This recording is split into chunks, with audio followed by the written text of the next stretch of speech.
ಆತ್ಮೀಯ ವಿದ್ಯಾರ್ಥಿಗಳೇ, ಇವತ್ತಿನ ತರಗತಿಯಲ್ಲಿ ನಾವು ಏನು ಮಾಡೋಣ, ಮಾನವ ಸಂಪನ್ಮೂಲ ನಿರ್ವಹಣೆಯ ಕಾರ್ಯಗಳು, the functions of human resources management ಅಂತೇಳಿ.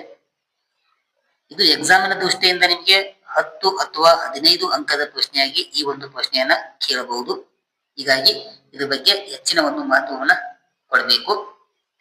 ಈ ಮಾನವ ಸಂಪನ್ಮೂಲ ನಿರ್ವಹಣೆಯ ಕಾರ್ಯಗಳನ್ನ ಅಧ್ಯಯನ ಮಾಡುವಾಗ ನಾವು ಯಾವ ಕಾರಣಕ್ಕಾಗಿ ಅಧ್ಯಯನವನ್ನ ಮಾಡ್ಬೇಕಂತಂದ್ರ, ಏನು ಸಂಸ್ಥೆ ಇರುತ್ತಲ್ಲ ಆ ಸಂಸ್ಥೆಯ ಗುರಿ ಸಾಧನೆಗೆ ಮತ್ತು ಅಲ್ಲಿ ಕೆಲಸ ಮಾಡುವಂತ ಉದ್ಯೋಗಿಗಳ ತೃಪ್ತಿಗೆ ಸಹಾಯಕವಾಗುವಂತ ಅಥವಾ ಸಹಾಯಕವಾಗಲು ಈ ನಾವು ಮಾನವ ಸಂಪನ್ಮೂಲ ನಿರ್ವಹಣೆಯ ಫಂಕ್ಷನ್ಗಳನ್ನ ಅಧ್ಯಯನವನ್ನ ಮಾಡ್ಬೇಕಾಗ್ತದೆ. ಯಾಕಂತಂದ್ರ ಆ ಒಂದು ನಿಟ್ಟಿನಲ್ಲಿ ಇಟ್ಕೊಂಡು ಕೆಲವೊಂದು ಪ್ರಮುಖ ಕಾರ್ಯಗಳನ್ನ ಇಲ್ಲಿ ನಿಮಗೆ ತಿಳಿಸುವಂತ ಕೆಲಸವನ್ನ ಮಾಡ್ತೇನೆ. ನಿರ್ವಹಿಸುವಂತ ಮೊದಲನೇ ಕಾರ್ಯ ವ್ಯವಸ್ಥಾಪಕ ಕಾರ್ಯ ಅಂತೇಳಿ, ಮ್ಯಾನೇಜ್ಮೆಂಟ್ ಮಾರ್ಜಿನಲ್ ಫಂಕ್ಷನ್ಸ್ ಅಂತೇಳಿ. ಇಲ್ಲಿ ನೋಡ್ರಿ, ವ್ಯವಸ್ಥಾಪಕ ಕಾರ್ಯಗಳೆಂದರೆ ನಿರ್ವಹಣೆಯ ಮೂಲಭೂತ ಕಾರ್ಯಗಳು ಎಂದರ್ಥ. ಮಾನವ ಸಂಪನ್ಮೂಲ ನಿರ್ವಹಣೆಯಲ್ಲಿ ವ್ಯವಸ್ಥಾಪಕನ ಕಾರ್ಯಗಳು ಸಂಸ್ಥೆಯ ಗುರಿಗಳನ್ನ ಸಾಧಿಸಲು ಮತ್ತು ಮಾನವ ಸಂಪನ್ಮೂಲವನ್ನ ಸಮರ್ಪಕವಾಗಿ ಬಳಸಲು ಸಹಾಯವನ್ನ ಮಾಡ್ತದೆ. ಏನು, ಆ ಉದ್ಯಮ ಘಟಕದಲ್ಲಿ ಅಥವಾ ಸಂಸ್ಥೆಯಲ್ಲಿ ವ್ಯವಸ್ಥಾಪಕ ಏನಾಗ್ತಾನಲ್ಲ, ಆ ವ್ಯವಸ್ಥಾಪಕರಿಂದ ಆ ಉದ್ಯಮ ಸಂಸ್ಥೆಯ ಕಾರ್ಯವನ್ನ ಸಾಧಿಸಲು ಮತ್ತು ಮಾನವ ಸಂಪನ್ಮೂಲವನ್ನ ಸಮರ್ಪಕವಾಗಿ ಬಳಸಿಕೊಳ್ಳಲು ವ್ಯವಸ್ಥಾಪಕ ನಮಗೆ ಸಹಾಯವನ್ನ ಮಾಡಿ ಕೊಡ್ತಾರೆ. ಹೀಗಾಗಿ ಇವುಗಳಲ್ಲಿ ನಾವೇನ್ ಮಾಡ್ಬೋದು, ಮುಖ್ಯವಾಗಿ 4 ಹಂತಗಳ ಮೂಲಕ ವ್ಯವಸ್ಥಾಪಕ ಕಾರ್ಯವನ್ನ ನಾವಿಲ್ಲಿ ಚರ್ಚೆಯನ್ನ ಮಾಡೋಣ. ಫಸ್ಟ್ ಒನ್, ಇಲ್ಲಿ ನೋಡ್ರಿ, ಯೋಜನೆಯನ್ನ ಹಾಕಿಕೊಳ್ಳುವುದು ಮೊದಲನೆಯ ಒಂದು ಕಾರ್ಯ ಆಗಿದೆ. ಯೋಜನೆ ಎಂದರೆ ಭವಿಷ್ಯದ ಅಗತ್ಯತೆಗಳನ್ನ ಊಹಿಸಿಕೊಂಡು ಅವುಗಳನ್ನ ಪೂರೈಸಲು ಕ್ರಮಗಳನ್ನ ರೂಪಿಸುವಂತ ಕೆಲಸವನ್ನ ಮಾಡ್ಬೇಕಾಗ್ತದ. ಭವಿಷ್ಯ ಅಂದ್ರೆ ಮುಂದಿನ ದಿನಮಾನಗಳಲ್ಲಿ ಅಥವಾ ಭವಿಷ್ಯತ್ತಿನಲ್ಲಿ ಇರುವಂತ ಅಗತ್ಯತೆಗಳನ್ನ ನಾವು ಕಲ್ಪನೆ ಮಾಡಿಕೊಂಡು ಆ ಕಲ್ಪನೆಗಳನ್ನ ಪೂರೈಸುವ ಸಲುವಾಗಿ ಅಥವಾ ಪೂರೈಸಲು ಅದಕ್ಕೆ ಸಂಬಂಧಪಟ್ಟಂತ ಕ್ರಮಗಳನ್ನ ರೂಪಿಸುವ ಜೊತೆಗೆ ನಾವು ಸಂಪೂರ್ಣವಾಗಿ ಯೋಜನೆಯನ್ನ ಹಮ್ಮಿಕೊಳ್ಬೇಕಾಗ್ತದೆ. ಹೀಗಾಗಿ HRM ನಲ್ಲಿ ಇದು ಮಾನವ ಶಕ್ತಿ ಯೋಜನೆಗೆ ಬಹಳ ಸಂಬಂಧಪಟ್ಟಿರುವಂತಹ ಒಂದು ವ್ಯವಸ್ಥೆ ಆಗಿದೆ. ಇದರಲ್ಲಿ ನಾವು ಮುಖ್ಯ ಗಮನಿಸಬೇಕಂತ ಅಂಶಗಳಂತಂದ್ರ, ಯೋಜನೆಯಲ್ಲಿ ನಮಗೆ ಎಷ್ಟು ಉದ್ಯೋಗಿಗಳು ಬೇಕಾಗ್ತವೆ ಅದು ಕೂಡ ಬೇಕು, ಯಾವ ರೀತಿಯ ಕೌಶಲ್ಯವನ್ನು ಹೊಂದಿರುವಂತ ಉದ್ಯೋಗಿಗಳು ಬೇಕು, ಮತ್ತು ಭವಿಷ್ಯದಲ್ಲಿ ವಿಸ್ತರಣೆ ಇದ್ದರೆ ಸಿಬ್ಬಂದಿ ಅವಶ್ಯಕತೆ ಏನು ಎಂಬುದನ್ನ ನಾವು ಊಹಿಸಿಕೊಂಡು ನಾವೇನ್ ಮಾಡ್ಬೇಕಾಗ್ತದ, ಯೋಜನೆಗಳನ್ನ ಹಮ್ಮಿಕೊಳ್ಬೇಕಾಗ್ತದ. ಉದಾಹರಣೆಗೆ, ಹೊಸ ಯೋಜನೆ ಪ್ರಾರಂಭಿಸುವ ಮೊದಲು ಅಗತ್ಯವಿರುವ ಸಿಬ್ಬಂದಿ ಸಂಖ್ಯೆಯನ್ನ ನಿರ್ಧರಿಸಿಕೊಂಡು ಹೊಸ ಯೋಜನೆಯನ್ನ ನಾವು ಪ್ರಾರಂಭವನ್ನ ಮಾಡ್ಬೇಕಾಗ್ತದ. ಹೀಗಾಗಿ ವ್ಯವಸ್ಥಾಪಕರ ಕಾರ್ಯಗಳಲ್ಲಿ ಒಂದೇದ್ಯಾವುದು, ಯೋಜನೆಯನ್ನ ಹಂಚಿಕೊಳ್ಳುವುದು ಪ್ರಮುಖವಂತ ಕಾರ್ಯ ಆಗಿದೆ. ಸೆಕೆಂಡ್ ಒನ್, ವ್ಯವಸ್ಥಾಪಕನ ಕಾರ್ಯದಲ್ಲಿ ಎರಡನೇದ್ಯಾವುದು, ಸಂಘಟನೆ ಅಂತೇಳಿ. ಇಲ್ಲಿ ನೋಡಿ, ಸಂಘಟನೆ ಎದಕ್ಕೆ ಮಹತ್ವ ಅಂತಂದ್ರ, ಸಂಸ್ಥೆಯ ಗುರಿಗಳನ್ನ ಸಾಧಿಸಲು ಕೆಲಸಗಳನ್ನ ವಿಭಾಗಿಸಿ, ಆ ಸಂಸ್ಥೆಯ ಟೀಮ್ ಏನಿರುತ್ತಲ್ಲ ಆ ಗುರಿಯನ್ನ ಸಾಧಿಸಲು ಏನ್ ಮಾಡ್ಬೇಕು, ಕೆಲಸಗಳನ್ನ ವಿಭಾಗವನ್ನ ಮಾಡ್ಕೋಬೇಕು. ಕೆಲಸವನ್ನ ವಿಭಾಗಿಸುವುದಷ್ಟೇ ಅಲ್ಲದೆ ಜವಾಬ್ದಾರಿ ಮತ್ತು ಅಧಿಕಾರವನ್ನ ಹಂಚಿಕೆ ಮಾಡುವುದು ಕೂಡ ಇದರ ವ್ಯಾಪ್ತಿಯಲ್ಲಿ ಬರ್ತದೆ. ಅಂದಾಗ ಮಾತ್ರ ನಾವೇನ್ ಮಾಡ್ಬೋದು, ಸಂಘಟಿತವಾಗಿ ಸಂಸ್ಥೆಯನ್ನ ನಿರ್ವಹಿಸಲು ಸಾಧ್ಯ ಆಗ್ತದೆ. ಇದರಲ್ಲಿ ಬರುವಂತ ಪ್ರಮುಖವಂತ ಅಂಶಗಳು ಯಾವಂತಂದ್ರ, ನಾವು ಪ್ರತ್ಯೇಕವಾಗಿ ವಿಭಾಗವನ್ನ ರಚನೆ ಮಾಡುವಂತ ಕೆಲಸವನ್ನ ಮಾಡಬೇಕು. ಆ ಹುದ್ದೆಗಳು ಏನಾಗ್ತಾವಲ್ಲ, ಹುದ್ದೆಗಳನ್ನ ನಿರ್ಧಾರವನ್ನ ಮಾಡುವಂತ ಕೆಲಸವನ್ನ ಮಾಡ್ಕೋಬೇಕು. ಅಷ್ಟೇ ಅಲ್ಲದೆ ಸಂಸ್ಥೆಯಲ್ಲಿರುವಂತ ಅಧಿಕಾರವನ್ನ ವಹಿಸುವಿಕೆ ಕೆಲಸವನ್ನು ಕೂಡ ಮಾಡ್ಬೇಕಾಗ್ತದೆ. ಉದಾಹರಣೆಗೆ, ಮಾನವ ಸಂಪನ್ಮೂಲಕ್ಕೆ ಸಂಬಂಧಪಟ್ಟಂತಹ, ಹಣಕಾಸಿನ ವಿಷಯಕ್ಕೆ ಸಂಬಂಧಪಟ್ಟಂತಹ, ಉತ್ಪಾದನೆಗೆ ಸಂಬಂಧಪಟ್ಟಂತ ಪ್ರತ್ಯೇಕವಾದಂತಹ ವಿಭಾಗವನ್ನ ರಚನೆ ಮಾಡುವುದು. ಅಂದಾಗ ಮಾತ್ರ ಈ ಸಂಘಟನೆ ಏನಾಗ್ತದ, ಯಶಸ್ವಿ ಆಗ್ತದ. ಇದು ವ್ಯವಸ್ಥಾಪಕನ ಕಾರ್ಯದಲ್ಲಿ ಎರಡನೆಯ ಕಾರ್ಯ ಆಗಿದೆ. ಥರ್ಡ್ ಒನ್, ವ್ಯವಸ್ಥಾಪಕನ ಕಾರ್ಯದಲ್ಲಿ ಥರ್ಡ್ ಒನ್ ಯಾವುದು, ನಿರ್ದೇಶನವನ್ನ ನೀಡುವುದು. ಯಾಕಂತಂದ್ರ ಇದರ ಮೂಲಕ ನಾವೇನ್ ಮಾಡ್ಬೋದು, ಉದ್ಯೋಗಿಗಳಿಗೆ ನಿರ್ದೇಶನ ಅಥವಾ ಮಾರ್ಗದರ್ಶನವನ್ನ ನೀಡಬೇಕಾಗ್ತದೆ. ಪ್ರೇರಣೆ ಮತ್ತು ನಾಯಕತ್ವವನ್ನ ನೀಡುವಂತ ಕೆಲಸವನ್ನ ವ್ಯವಸ್ಥಾಪಕ ಮಾಡಬೇಕು. ಅಂದಾಗ ಆ ಸಂಸ್ಥೆ ಏನಾಗ್ತದೆ, ಸಮರ್ಪಕವಾಗಿ ಬೆಳವಣಿಗೆ ಆಗ್ತದೆ. ಇದರಲ್ಲಿ ಒಳಗೊಂಡಿರುವಂತಹ ಪ್ರಮುಖ ಅಂಶಗಳಂತಂದ್ರ, ಒಂದು ನಾಯಕತ್ವವನ್ನ ಒಳಗೊಂಡಿರುತ್ತದೆ, ಉತ್ತಮವಾದಂತಹ ಸಂವಹನವನ್ನ ಒಳಗೊಂಡಿರುತ್ತದೆ. ಅಷ್ಟೇ ಅಲ್ಲದೆ ಉದ್ಯೋಗಿಗಳಿಗೆ ಪ್ರೇರಣೆಯನ್ನ ನೀಡುವಂತ ಕೆಲಸವನ್ನ ಒಳಗೊಂಡಿರುತ್ತದೆ ಮತ್ತು ಆ ಉದ್ಯೋಗಿಗಳ ಮೇಲೆ ಮೇಲ್ವಿಚಾರಣೆ ಮಾಡುವಂತ ಕೆಲಸವನ್ನ ಮಾಡಬೇಕು. ಇವುಗಳನ್ನ ಮಾಡಿದಾಗ ಮಾತ್ರ ಏನಾಗ್ತದೆ, ಉದ್ಯಮ ಸಂಸ್ಥೆಯ ಗುರಿಯನ್ನ ಸಾಧಿಸಲು ನಮಗೆ ಸಹಾಯ ಆಗ್ತದೆ. ಯಾಕಂತಂದ್ರ ಉತ್ತಮವಾದಂತ ನಿರ್ದೇಶನದಿಂದ ಉದ್ಯೋಗಿಗಳ ಕಾರ್ಯಕ್ಷಮತೆ ಮತ್ತು ತೃಪ್ತಿಯನ್ನು ನಾವೇನ್ ಮಾಡಬಹುದು, ಹೆಚ್ಚಿಸಲು ಈ ನಿರ್ದೇಶನ ಅತಿ ಪ್ರಮುಖವಂತ ಕಾರ್ಯ ಆಗಿದೆ. ಇದನ್ನ ವ್ಯವಸ್ಥಾಪಕನು ಪ್ರಮುಖವಾಗಿ ನಿರ್ವಹಿಸುವಂತ ಮತ್ತೊಂದು ಕಾರ್ಯ ಆಗಿದೆ. 4, ಇನ್ನು ವ್ಯವಸ್ಥಾಪಕನ ಕಾರ್ಯದಲ್ಲಿ ಪ್ರಮುಖವಾಗಿ ಯಾವುದು, ನಿಯಂತ್ರಣವನ್ನ ಸಾಧಿಸುವುದು. ಯಾಕಂತಂದ್ರ ಒಂದ್ ಏನು ನಿಯೋಜಿತ ಯೋಜನೆ ಇರುತ್ತಲ್ಲ, ಆ ಯೋಜನೆಗಳ ಪ್ರಕಾರ ಕೆಲಸ ನಡೆಯುತ್ತಿದೆಯೋ ಎಂದು ಪರಿಶೀಲಿಸುವುದು ಮತ್ತು ಅಗತ್ಯ ತಿದ್ದುಪಡಿ ಕ್ರಮಗಳನ್ನ ಕೈಗೊಳ್ಳುವುದು.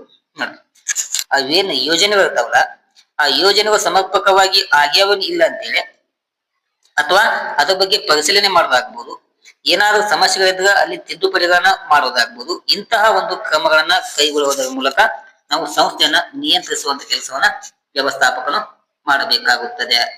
ಹೀಗಾಗಿ ಇದರಲ್ಲಿ ಮುಖ್ಯವಾಗಿ ಗಮನಿಸುವಂತ ಅಂಶಗಳಂತಂದ್ರೆ, ಕಾರ್ಯಕ್ಷಮತೆಯ ಮೌಲ್ಯಮಾಪನ, ದೋಷಗಳನ್ನ ಗುರುತಿಸುವುದು ಮತ್ತು ಏನಾದ್ರೂ ತಿದ್ದುಪಡಿ ಇದ್ರೆ ಆ ತಿದ್ದುಪಡಿ ಕ್ರಮಗಳನ್ನ ಕೈಗೊಳ್ಳುವುದು.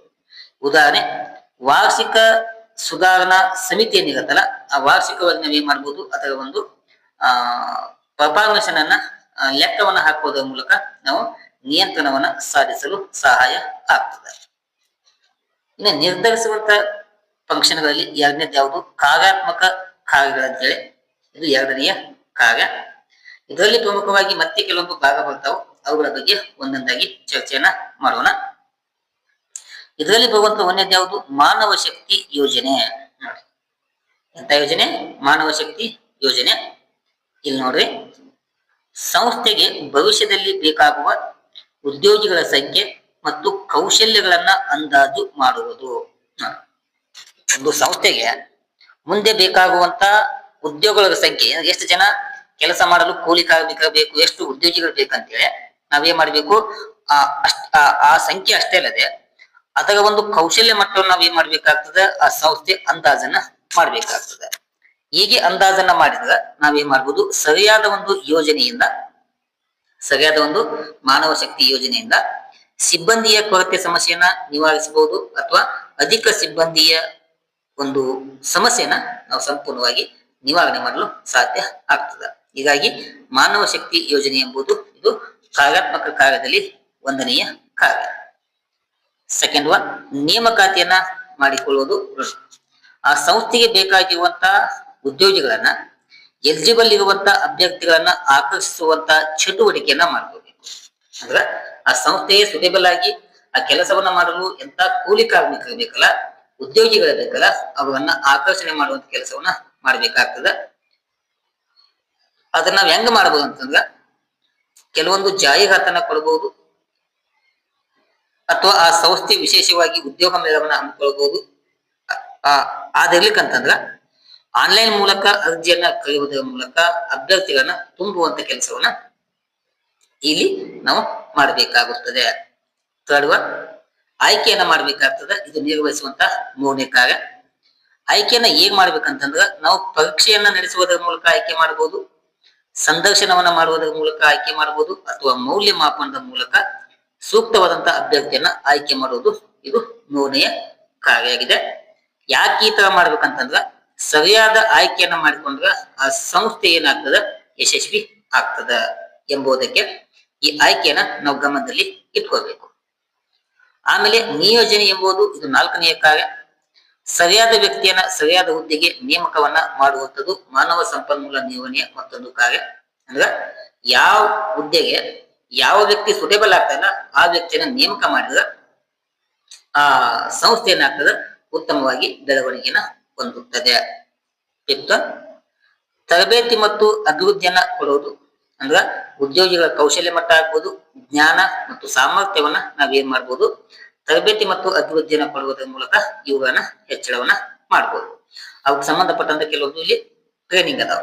ಏನೋ oriental training, skill development, leadership training ಅಂತೇಳಿ ಇವುಗಳನ್ನ ಕೊಡುವುದರ ಮೂಲಕ ನಾವೇನ್ ಮಾಡಬಹುದು, ಆ ಸಂಸ್ಥೆಯ ಉತ್ಪಾದಕತೆ ಮತ್ತು ಕಾರ್ಮಿಕರ ಉದ್ಯೋಗಿಗಳ ಕಾರ್ಯಕ್ಷಮತೆಯನ್ನ ಹೆಚ್ಚಿಸಲು ಸಹಾಯ ಆಗುತ್ತದೆ. ಸಿಕ್ಸ್ತ್ ಒನ್,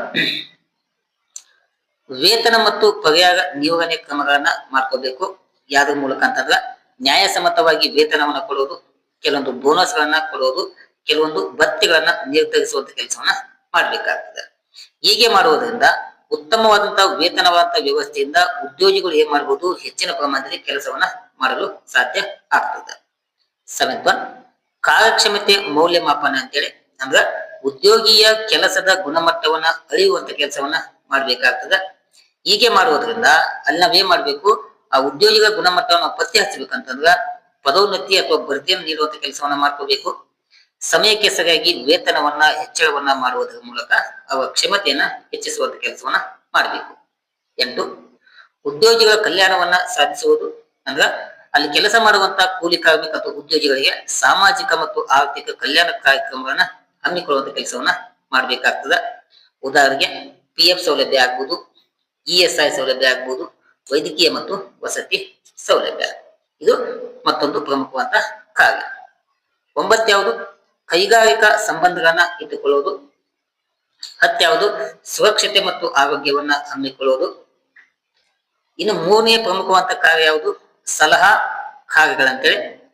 ಅದರಲ್ಲಿ 1ನೇದು ಯಾವುದು, ನಿರ್ವಹಣೆಗೆ ಸಂಬಂಧಪಟ್ಟಂತ ಸಲಹೆಯನ್ನ ನೀಡುವುದು. ಅಂದ್ರ ಮಾನವ ಸಂಪನ್ಮೂಲ ವಿಭಾಗ ಏನಿದೆಯಲ್ಲ ಅದು ಉನ್ನತ ನಿರ್ವಹಣೆಗೆ ಕೆಳಗಿನ ವಿಷಯಗಳಲ್ಲಿ ಸಲಹೆಯನ್ನ ನೀಡ್ತದ. ಅವು ಯಾವಂತಂದ್ರ, ಒಂದು ಮಾನವ ಶಕ್ತಿ ಯೋಜನೆಗೆ ಸಂಬಂಧಪಟ್ಟಂತ ಸಲಹೆ ನೀಡಬಹುದು, ನೇಮಕಾತಿ ಮತ್ತು ಆಯ್ಕೆಗೆ ಸಂಬಂಧಪಟ್ಟಂತ ಸಲಹೆ ನೀಡಬಹುದು, ವೇತನ ನೀತಿಗಳಿಗೆ ಸಂಬಂಧಪಟ್ಟಂತ ಸಲಹೆಯನ್ನ ನೀಡಬಹುದು, ಪದೋನ್ನತಿ ಮತ್ತು ವರ್ಗಾವಣೆಗೆ ಸಂಬಂಧಪಟ್ಟಂತಹ ಸಲಹೆಯನ್ನ ಕೊಡಬಹುದು. ಹೀಗೆ ಸರಿಯಾದ ಮಾನವ ಸಂಪನ್ಮೂಲ ನೀತಿಗಳ ಮೂಲಕ ಸಂಸ್ಥೆಯ ಗುರಿಯನ್ನ ಸಾಧಿಸಲು ನಮಗೆ ಸಹಾಯವಾಗುತ್ತದೆ. ಇನ್ನು 2ನೆಯ ಕಾರ್ಯ ನೀತಿ ರೂಪಿಸುವಲ್ಲಿ ಸಹಕಾರವನ್ನ ಮಾಡ್ತದೆ. ಅದಕ್ಕಾಗಿ ನಾವೇನ್ ಮಾಡ್ಬೇಕು, ನೇಮಕಾತಿ ನೀತಿಯನ್ನ ಅಂದ್ಕೊಳ್ಬೇಕು, ವೇತನ ನೀತಿ, ತರಬೇತಿ ನೀತಿ ಮತ್ತು ಶಿಸ್ತಿನ ನೀತಿಗಳನ್ನ ನಾವು ಹಮ್ಮಿಕೊಳ್ಳುವಂತ ಕೆಲಸವನ್ನ ಮಾಡ್ಕೋಬೇಕು. ಹೀಗೆ ಈ ನೀತಿಗಳನ್ನ ಹಮ್ಮಿಕೊಳ್ಳುವುದರಿಂದ ಸಂಸ್ಥೆಯಲ್ಲಿ ಏನಾಗುತ್ತದೆ, ಸಮಾನತೆ ಮತ್ತು ನ್ಯಾಯತೆಯನ್ನ ಕಾಪಾಡಲು ಸಹಾಯ ಆಗ್ತದ. ಇದು ನಿರ್ವಹಿಸುವಂತ ಮತ್ತೊಂದು ಕಾರ್ಯ. ಇನ್ನು 3ನೇದು ಯಾವುದು, ಕಾರ್ಮಿಕರ ಸಂಘಟನೆಗಳೊಂದಿಗೆ ಸಮನ್ವಯವನ್ನ ಸಾಧಿಸುವುದು. ಯಾಕಂತಂದ್ರ ಹೀಗೆ ನಾವು ಸಂಘಟನೆಗಳೊಂದಿಗೆ ಉತ್ತಮವಾದ ಸಂಬಂಧವನ್ನ ಕಾಪಾಡಲು ಮಧ್ಯವರ್ತಿಯಾಗಿ ಕಾರ್ಯವನ್ನ ನಿರ್ವಹಿಸಬೇಕು.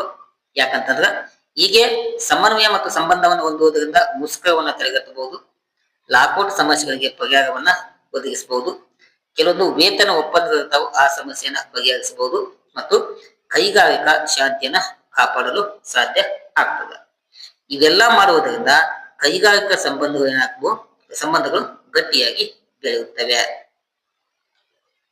4ನೆಯ ಕಾರ್ಯ ಕಾರ್ಮಿಕರ ಕಾನೂನುಗಳನ್ನ ಅನುಸರಣೆ ಮಾಡುವುದು. ಯಾಕಂತಂದ್ರ ಮಾನವ ಸಂಪನ್ಮೂಲ ವಿಭಾಗ ಏನಿದೆಯಲ್ಲ ಆ ಸಂಸ್ಥೆಯಲ್ಲಿ ಕಾರ್ಮಿಕ ಕಾಯ್ದೆಗಳ ಪಾಲನೆಗೆ ಸಲಹೆಯನ್ನ ನೀಡುತ್ತದೆ. ಉದಾಹರಣೆಗೆ ಕನಿಷ್ಠ ವೇತನ ಕಾಯ್ದೆ ಆಗ್ಬೋದು, ಕಾರ್ಮಿಕ ಸುರಕ್ಷತಾ ಕಾಯ್ದೆ ಆಗ್ಬೋದು, PF ಮತ್ತು ESI ನಿಯಮಗಳು ಆಗ್ಬೋದು. ಕಾನೂನು ಉಲ್ಲಂಘನೆಗಳಿಂದ ಸಂಸ್ಥೆ ಏನ್ ಮಾಡ್ತದೆ, ನಮ್ಮನ್ನ ರಕ್ಷಣೆ ಮಾಡುವಂತ ಕೆಲಸವನ್ನ ಮಾಡುತ್ತದೆ.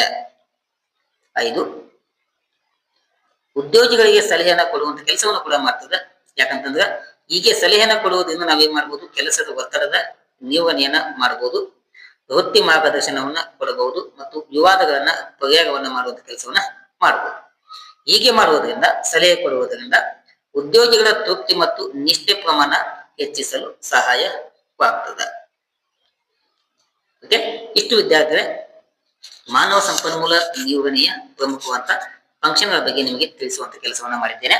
ಎಕ್ಸಾಮ್ ಒಳಗಡೆ ನಿಮ್ಗೆ ಏನ್ ಮಾಡ್ತಾನ 10 ಅಥವಾ 15 ಅಂಕದ ಪ್ರಶ್ನೆಗೆ ಕಂಪಲ್ಸರಿಯಾಗಿ ಈ ಪ್ರಶ್ನೆ ಕೇಳುವಂತ ಸಂಭವ ಬಹಳ ಹೆಚ್ಚಾಗಿ ಇರ್ತದ. ಹೀಗಾಗಿ ನಾ ಹೇಳಿರುವಂತ ಎಲ್ಲಾ ಅಂಶಗಳನ್ನ ಒಂದ್ ಕಡೆ ನೋಟ್ಸ್ ಮಾಡ್ಕೊಂಡು ನೀವು ಎಕ್ಸಾಮ್ ಒಳಗ ಉತ್ತರವನ್ನ ಬರೆದ ನೀವೇ ಮಾಡ್ಬೋದು, ಅತಿ ಹೆಚ್ಚು ಅಂಕವನ್ನ ಪಡೆದುಕೊಳ್ಳಬಹುದು. ಓಕೆ, ಇಲ್ಲಿ ತನಕ ತರಗತಿ ವೀಕ್ಷಣೆ ಮಾಡಿದ ಎಲ್ಲ ವಿದ್ಯಾರ್ಥಿಗಳಿಗೆ ಧನ್ಯವಾದಗಳನ್ನ ತಿಳಿಸ್ತಾ ಈ ತರಗತಿನ ಇಲ್ಲಿಗೆ ಮುಗಿಸ್ತೇನೆ. Thank you. ನಮಸ್ಕಾರ.